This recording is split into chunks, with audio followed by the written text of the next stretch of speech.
Hello, I'm Matt, and I think I'm a psychic medium. I've always been interested in the paranormal and the spooky, and although I've been open to it, I've also tried to err on the sceptical side. After all, I didn't think I had any experiences, and I certainly never thought it would have any impact on my life. But that was then.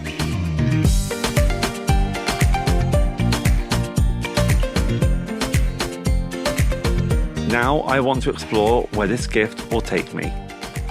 In my podcast, I'll be exploring the challenges of discovering a spiritual gift, the long path of development, and how this new page of my life is affecting relationships with friends, family, and myself.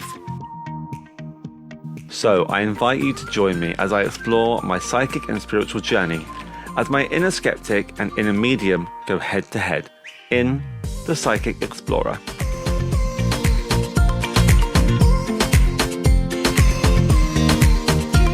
Thank you so much, guys, for coming back to me. This podcast has been an idea that's been going around in my head for the past couple of months, and I didn't really know how I was going to start. But I thought, I'm off ill this week, let's start it. This is a good opportunity. But a word of warning to any budding podcasters out there, don't start a podcast when you've got a hacking cough. The editing is horrendous. But I'm really glad that you've come back to me, so thank you so much. I really appreciate it.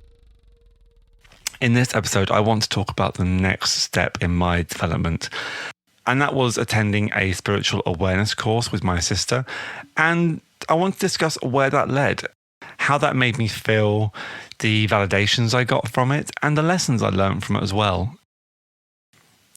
So I was starting to feel things which I hadn't felt before. I knew things about people that there's no way I would have or should have known about them. I was having movie reels in my head play about people's day-to-day lives. I felt like I was getting communication from another source, and the only thing I could associate that with was people who had already died, because I was seeing them so clearly and feeling them so clearly when I was doing my meditations. But I was very much, well, is this just my imagination, or is there something deeper? It feels like there's something deeper, but I'm also in the middle of grief. And not even in the middle of it, at the very beginning of grief. Mum had died just a couple of months before. We had just had her funeral, and we were learning to live without her. This was a woman who I called several times a week. Often I would call her and her phone would be engaged, or vice versa, because we'd be calling each other at the same time. And she was the only person that I knew who had any contact with this world of paranormal, of psychics and mediums, of spooky, and I had no idea where to turn. I looked online, I messaged some people that I thought might be able to help me, and it was all dead ends. So when my sister suggested that we go to the spiritualist church in our local town, I thought, you know what, I'm getting nowhere on my own, let's try it, see what it's like. I guess I had hoped that Mum would have come through, because, you know, if you go and see a medium, you want your loved ones to come through. And that was in the back of my mind, but I think what I really needed was validation.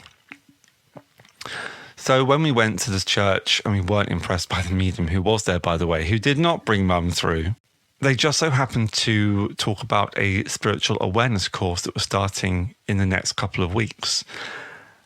And this was for people who were just starting out on their journey, and there was no experience needed and no expectation either. It was for 2 hours every Sunday evening for 4 weeks, £5 per session. And I thought, you know what? If the worst that comes out of this is that I lose 20 quid, then hey, I'm happy with that. That's a bet I'm willing to lose. That's fine. So after a couple of weeks, I drive to my sister's and I pick her up.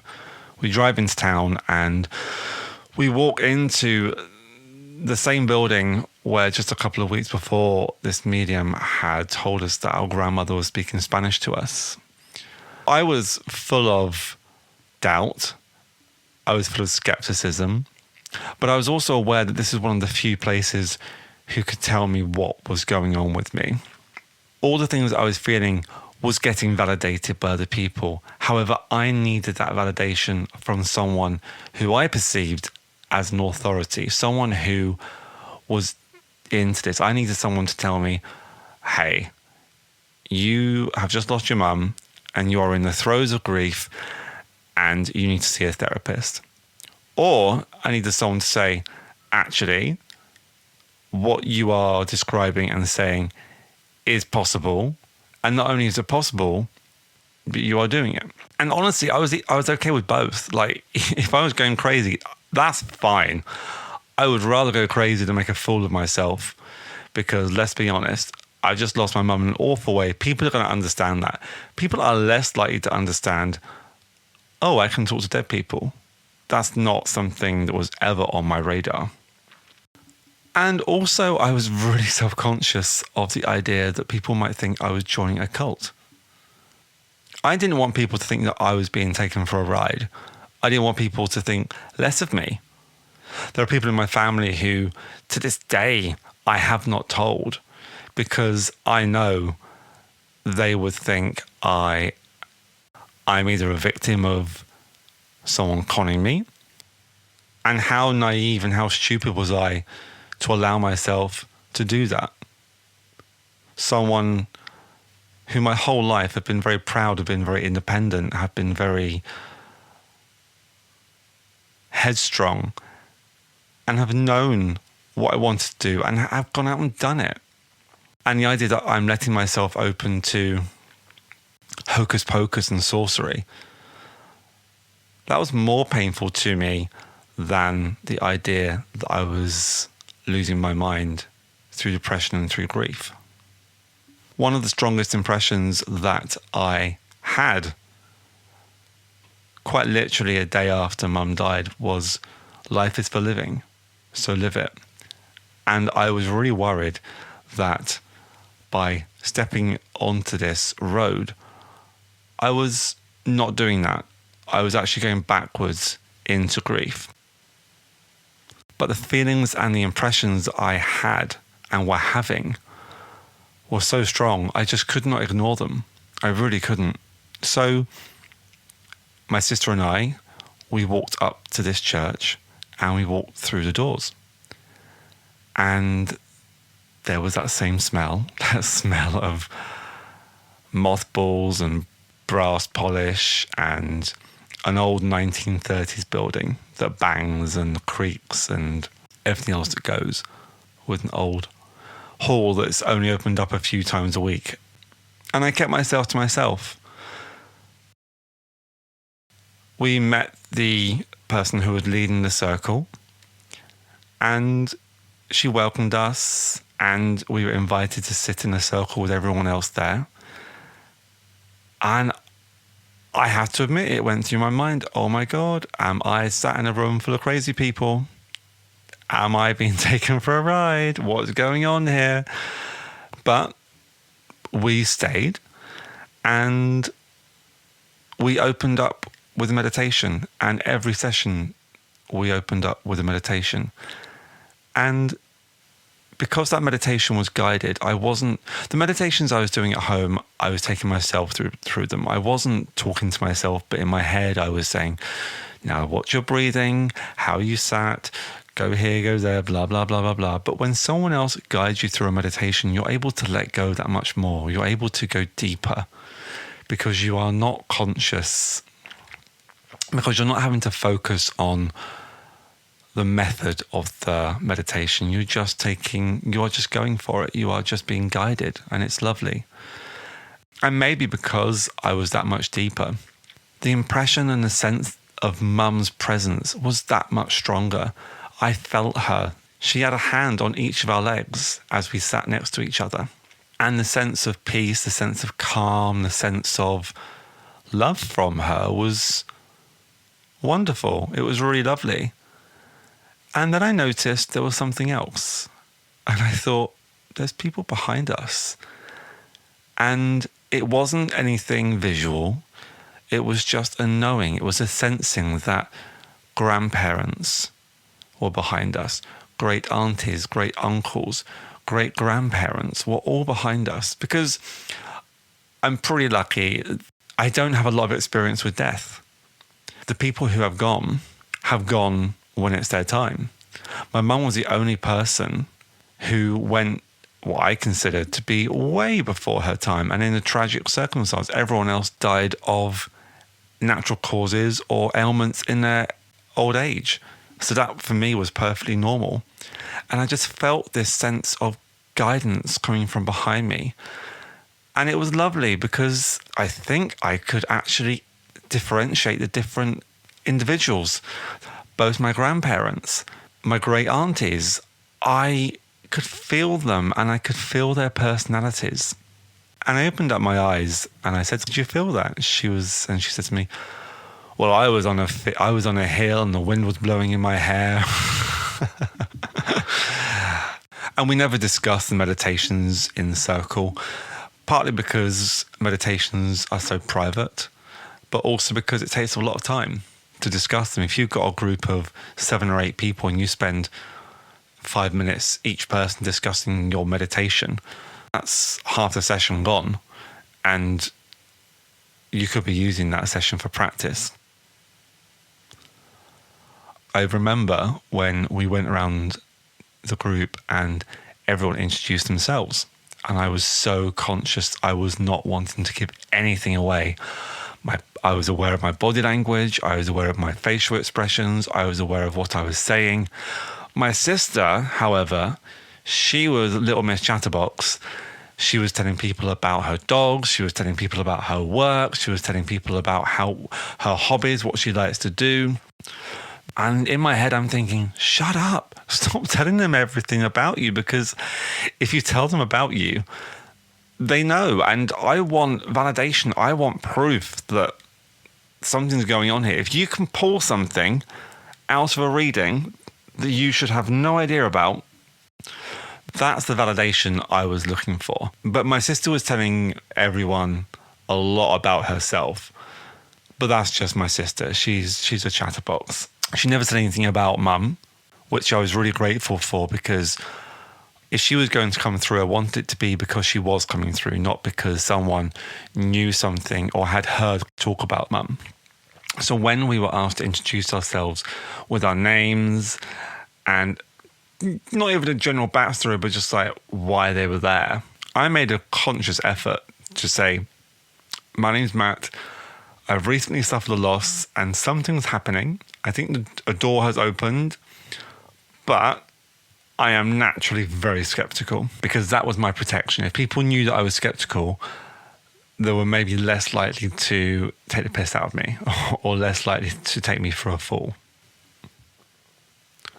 So during the early part of the awareness course, we were told about the aura, and there were some activities around that. One of the activities, and for those who don't know, the aura is believed to be this field around each and every one of us, which holds every memory, holds every emotion that we've ever been through and ever had. The one activity we were asked to do was to pair off, and one person would stand with their eyes closed and the other person would stand behind them. And the person standing behind them would put their hands out, and they would place their hands in what was called the auric field. And as I say that, I feel really uncomfortable saying that phrase because it does sound woo-woo, and yeah, something about it just makes me feel a bit ugh. But you basically are putting your hand in someone's aura and you're not touching them, but the idea is that the person pushes their hand forward and they pull their hand back. They push their hand forward again and they pull their hand back again. And what you will see is that the person in front who has their eyes closed and doesn't know when you're doing it or the rhythm you're doing it in will naturally start to move and rock back and forth. And it's interesting because it does happen. You know, most every time I opened up my eyes, I was swaying quite violently, like back and forth. Now, is that because the person is manipulating you through your aura?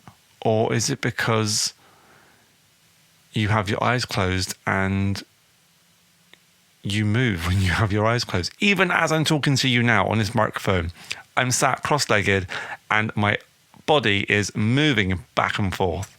So if I'm getting louder and quieter, that is why. It's something that naturally happens. So I was a bit like, I don't know about that one. That's a bit subjective for my liking. There definitely is something to being able to feel someone in your presence. I mean, we've all heard and spoken about being in someone's personal space. We can all feel someone who is too close. Even if you can't see them, you can feel that someone is close to you. So there's something in that I am convinced of. Whether or not you can manipulate their movement through pushing and pulling their aura, for me, the jury is still out on that one. Then we moved on to another activity, and this was about colours. So we were split into two equal groups. One went on one side of the hall and the other went on the other. And we were stood opposite our partners on opposite sides of the room, and one person was to think of a colour and the person opposite was to try and tap into that person's aura and suggest the colour that they were thinking of. So black, white, pink, brown, green, yellow, orange, all these colours all came out, and inevitably no was followed very shortly afterwards as we all got it wrong. And then one person got it right and was like, yay, it works. And I was thinking, no, it doesn't. 1 out of 7 is not working. That's just a lucky guess. And again, that for me was too subjective. I needed something you could validate. So I would drive my sister home after these sessions and we would discuss what we thought about it. And what was interesting is that we would almost be always in agreement. We would say, yeah, I can take X and Y. There's something in that maybe, but A, B, and C, no way. Like I just, there needs to be more to it than that. So my sister was giving me that confirmation that I wasn't just being an arse. I wasn't being difficult. She was seeing the flaws in some of the activities as well. And that's great because there were some points where I thought, oh God, I'm in the wrong place. Like this is definitely not me. What am I doing? But I thought, give it the benefit of the doubt because, again, 20 quid. And I'm really glad I did because after that we moved on to psychic workshops.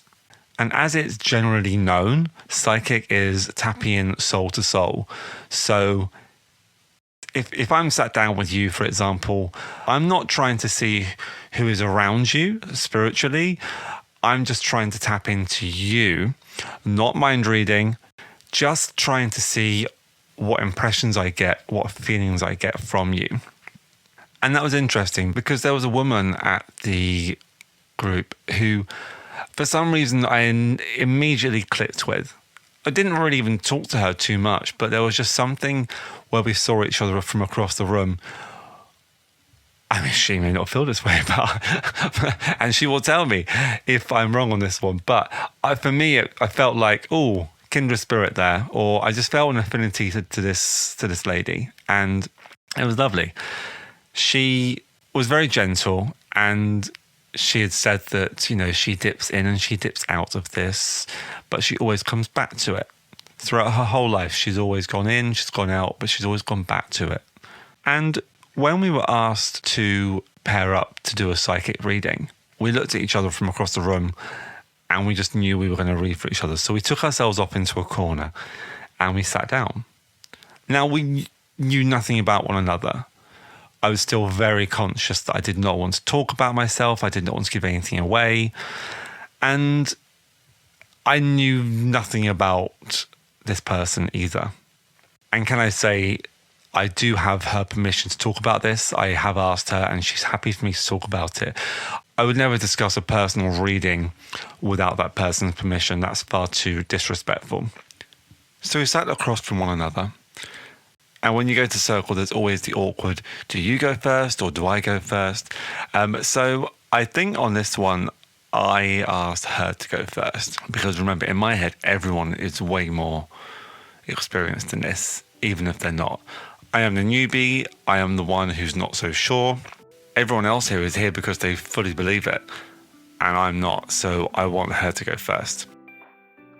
We sit down and she closes her eyes and she opens them suddenly and she just looks at me and she starts to tear up.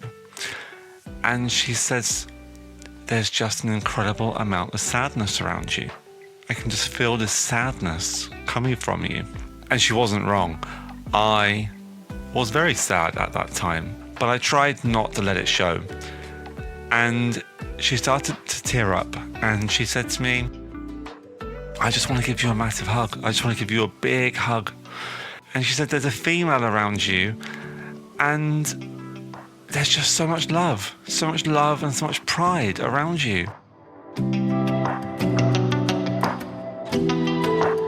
Hey guys, it's Matt here. If you're enjoying this episode, why not reach out to me on my Instagram? You can find me at the.psychic.explorer. Reach out, say hi. I'd love to know who's out there. Don't forget to like and subscribe and all that jazz. But for now, let's get back to my first ever psychic reading. Enjoy, guys. So then it was my turn. And the first impression I got from her was her workplace. I'm not going to say exactly where she works, but the feeling that I had from her was that there was something to do with telephones, like a call center or something like that. And it had something to do with emergency services. I saw her in police or paramedics. That was the feeling that I got from it straight away. I didn't say anything to her because I thought that was way too out there. And I wish I had, because at a later date, we went for a drink afterwards and she said to me, oh, can you guess what I do? And I then went on to explain how I felt and what I saw her in. And she looked at me and said, oh my God, Matt, you can't believe how close you are, or, something along those lines. And she does work in emergency services and she does work in an office/department where all the telephone calls go into. So that was a lesson that if you have these thoughts or images come to mind, don't keep quiet, just say it. If you see it, say it. It's a good rule of thumb with psychic and mediumship. So I don't know why I didn't say anything about her job, because what came next was even more random. I said to her, I'm seeing holly berries around you. That's like holly. I'm also seeing a dog. Then I said to her, there's a really ornate lamp in the corner of your room. And I went on to describe it. The stem is really slim but tall, and near the top it goes out. On both sides it goes out towards the top. And I think it was your nan's. There's something about your nan around it. And I also said that I saw the colour lime, so like a lime green around her. At this point, I've got my eyes firmly shut because I'm searching in the dark of my mind to try and scrabble something together. And I open my eyes and she's looking at me with her mouth open and she's like, I can't believe how close you are and what you're saying, Matt. And I said, well, what tell me, what is it? And she said, outside my kitchen window, there's a huge holly bush, or it surrounds my kitchen window, I think she said. And I was looking out of it today and thought I must cut it back because it's stopping the light coming into my kitchen. I thought, well, that's interesting. Could have been a coincidence, but fine, interesting. Then she said about the dog that she didn't have one. However, she was on the phone to her brother that very day and he was thinking of getting a dog. Again, slightly tenuous, but interesting still. And then she described the light. Now, I know what you're going to say, and this is what I thought, and this is what I said. Who doesn't have a lamp in the corner of their room? And she said, but Matt, the way that you were describing it is exactly what it is. And she later sent me a photo of it. It was completely different to how I saw it in my mind's eye, but the way that I was describing it was spot on. I was saying it was really ornate, it was very slender, and it went up quite tall and then went out in two different directions towards the top. And the way I was seeing it in my head was the old Victorian gas lamps, the big tall ones with the two metal rods almost coming out at the neck before where the actual gas lamp is.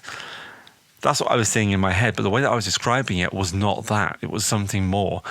And she sent me the photo, and it's a Tiffany style lamp where the stem is a figure of a woman, and the woman is reaching up. So it's a very slender, tall stem, and at the top her arms go out towards the sides, and to the two bits that go out towards the sides. And that was really interesting. I thought, wow, okay. When I saw that photo afterwards, I was struck. And she said it wasn't my nan's. However, in the photo that she sent me later on that night, there was a photo of her nan underneath it. And she said that photo is always there underneath that lamp. So I'm sat there and I'm getting mildly excited that, okay, this is the type of validation that I'm looking for. The things that I'm saying are right or they're true. And again, always in the back of my mind, there's that skeptic saying, yeah, but, lucky guess, or, well, it's not exactly spot on. You didn't say a Tiffany lamp. You didn't say a holly bush outside her kitchen. But it was close enough that it really piqued my curiosity. And then suddenly an image of a red car came into my mind. And I said, and it was only a small car. It looked like a Fiat. And I said to her, oh, do you have a red car? And she said, no, I don't have a red car. And my mind's eye saw the red car change to a yellow car. It was exactly the same model. And I said, oh, is it a yellow car? And she said, no, it's not. And I just thought, oh, okay, now my brain is coming into it, and just quit while you're ahead, Matt. Don't try and make yourself out to be any better than you actually are. So I was really pleased with what I'd come up with and the validations that she was able to give me. So my sister and I, we walked to the car park that night, and we were having our usual conversation about how it went, what was said, what we agreed with, what we didn't agree with, what we got right, what we got wrong.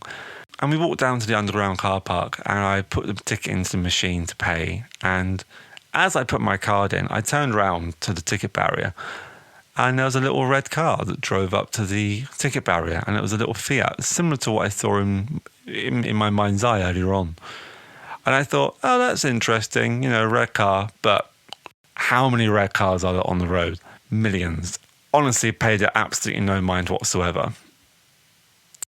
Continued to talk to my sister and took the ticket from the machine and turned around again. And the red car had gone out of the barrier, only to be followed by exactly the same model of a yellow car. And I stopped my sister and I said, oh my God, that is weird. And it was that got me. It was that hit me, that I thought there is something deeper going on. You can take your aura stuff, that's not for me. But in that moment, I felt, ooh, it's like I've got some sort of superpower here. This is strange. I am able to bring things forward. I'm able to... It's random stuff. Don't get me wrong. It's not like I can control what comes through or what I want to see. But it's just random stuff, and these random things are then happening. And I thought, what is this? I can't put my finger on it, but I am beginning to, and I'm beginning to feel the edge of whatever this is. And I thought, where does it go? What does this do? And how much more am I able to develop this? So I kept going. And eventually my sister took a step back, and I will be forever grateful for her for supporting me on that first step. She was able to push me along, even if she felt that she could not participate in it as much as I could. The fact that she did go just for me until I felt comfortable to go on my own, I'll always be grateful. And I love my little sister to bits. Just full of gratitude to her for supporting me as I took my first steps on this journey, and for always encouraging me as well. Thanks, little sister. That really meant the world to me. And then we developed onto mediumship. And I saw it as two separate things, psychic and mediumship, not the same thing. And I thought, can I even do it? Like there's something going on with the psychic stuff, fine, because that can be validated. But up until that stage, what I perceived as communication or messages from those who are no longer here couldn't be validated. In my head, it was literally in my head. And the messages I felt I was getting were very comforting. But who's to say that just was not my head, and especially my grieving brain trying to protect me? In my head, psychic and mediumship were very different. However, my gut said something different, that it came from the same source and that it was possible. I had not expected to step into that so quickly and so soon.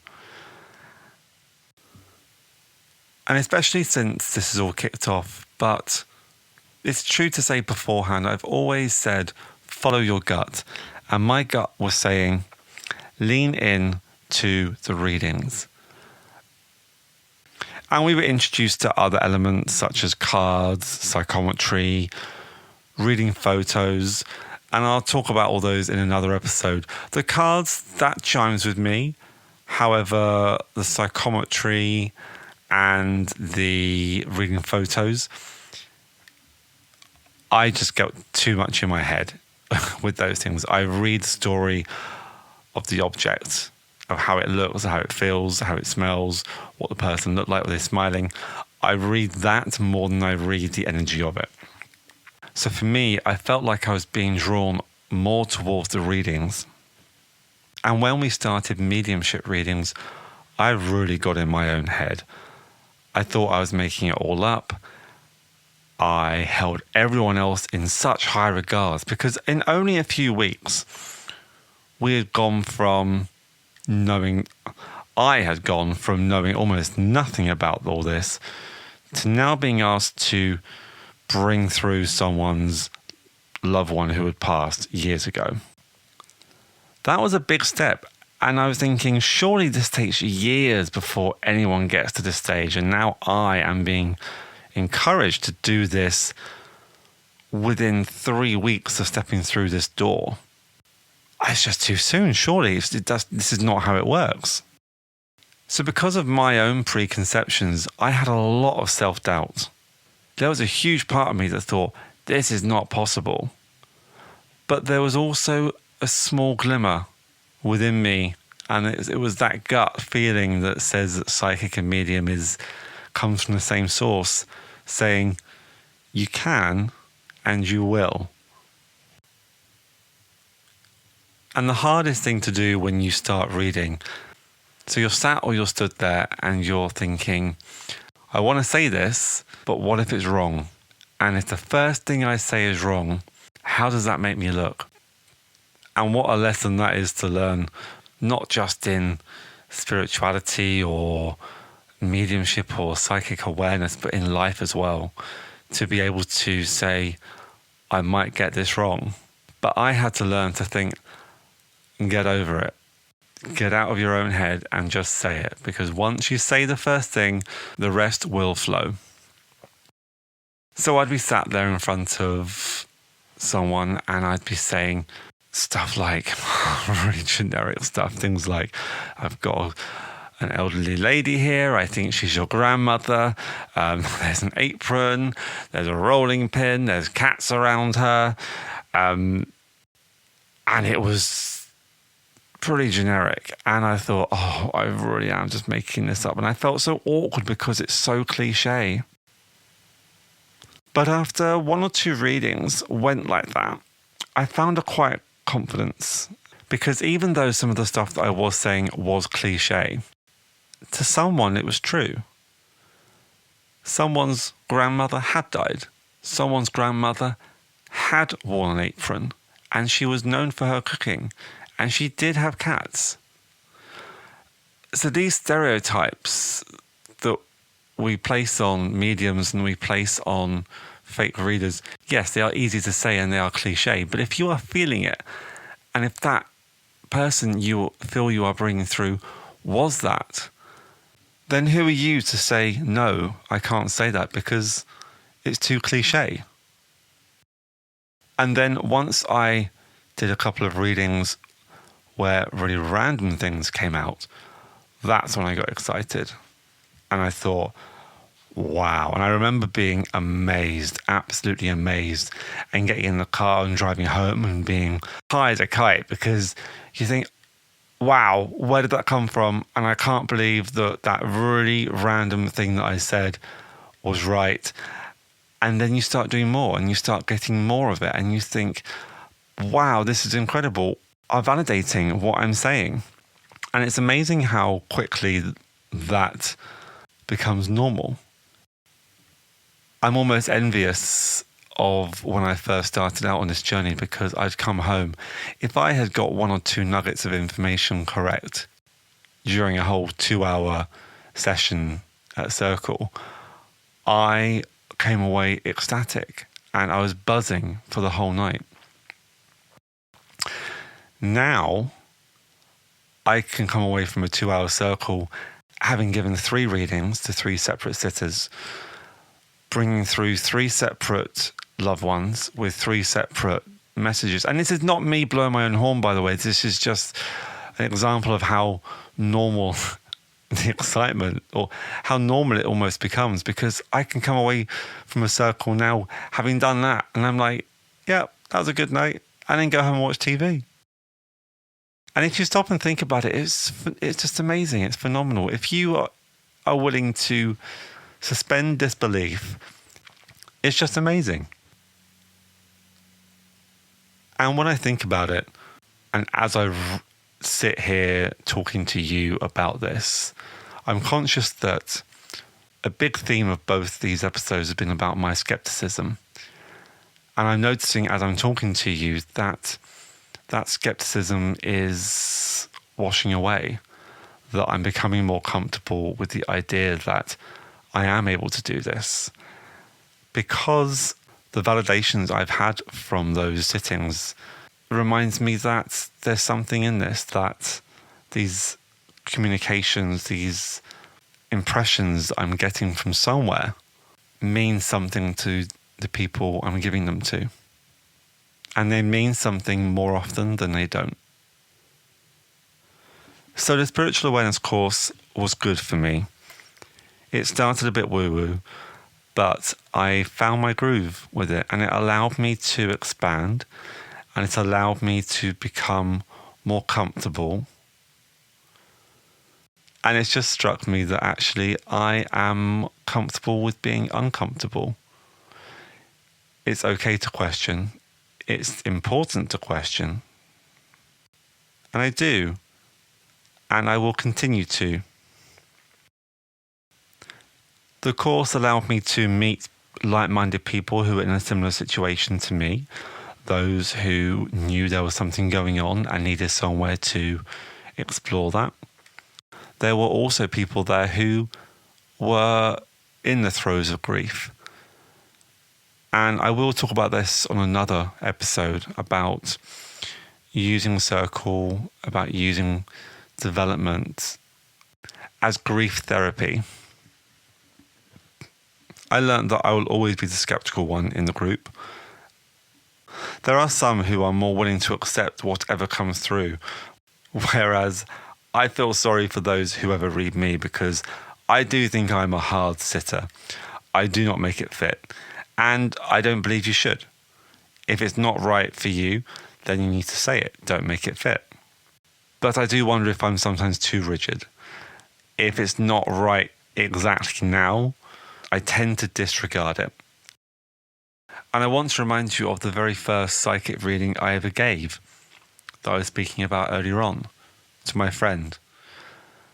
She couldn't take some of the things I was saying, the red car, the yellow car, the lime.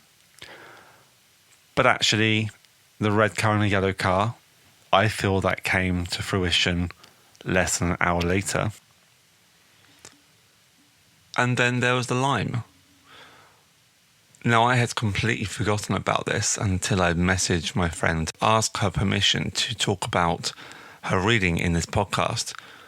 And in her message, she said, "Do you remember the lime green that you said that you saw around me?" And I said, "No, not at all." But she reminded me that I had said this. It was something that she could not take, and she didn't understand it at that time.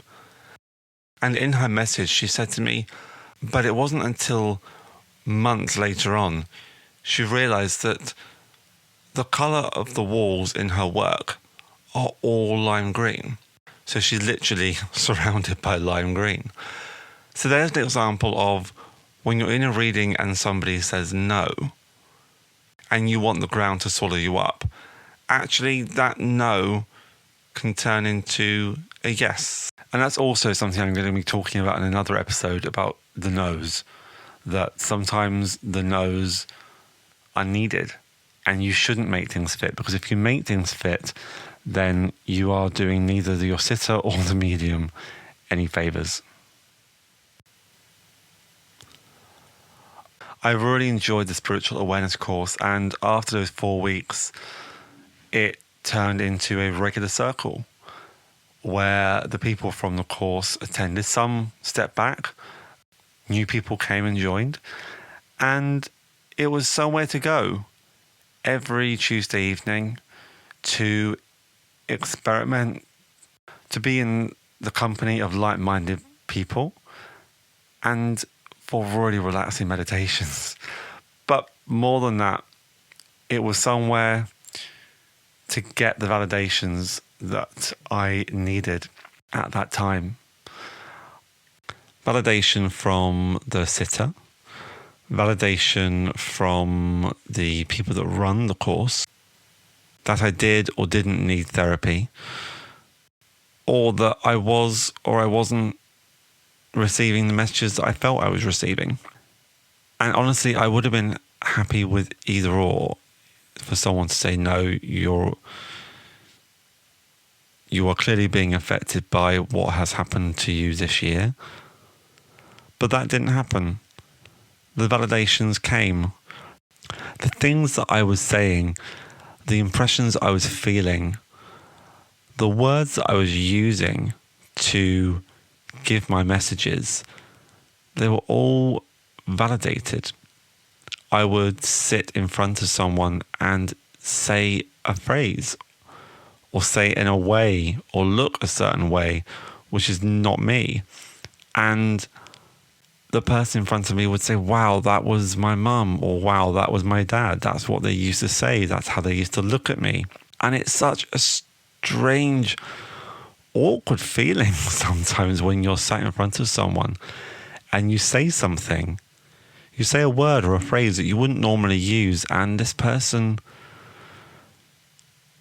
bursts into tears of joy because to them that is proof that their loved one is still around them and still guiding them and still there for them.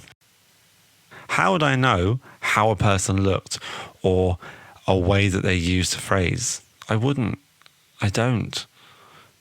But it comes out and it's validated. And I think actually now I think about it, now I'm sat here and I'm talking about this over the past 2 episodes, I think truly the validation that I really needed was a validation from myself. The confirmation that what I was saying and how I was feeling was right. That gut instinct that this is coming from somewhere else. This is not coming from within me. This is coming from somewhere else. That was confirmed. And what a wonderful way to end that. If you don't believe in yourself, then no one else will. And I don't say that with any grain of cockiness or egotism to that. I strongly believe that in this journey that I'm taking, it's important to remain humble. But I did need that confidence and that confirmation, and I'm getting there with it. I am definitely getting there with it compared to how I was. So on that note, guys, I'm going to leave it there. I hope you found that interesting. And if you're in a position where you're not sure where to go, I would just suggest to have a look online and see where your local spiritualist church is. Reach out to them and see if they have any circles running or any spiritual awareness courses running. You don't have to go for the full hog of going on it every Sunday. I don't. But you can cherry pick to develop and to get that validation. So in the next episode, I want to talk about my first readings outside of Circle for family members and for a friend. I hope you join me for next time. Take care, guys. Bye.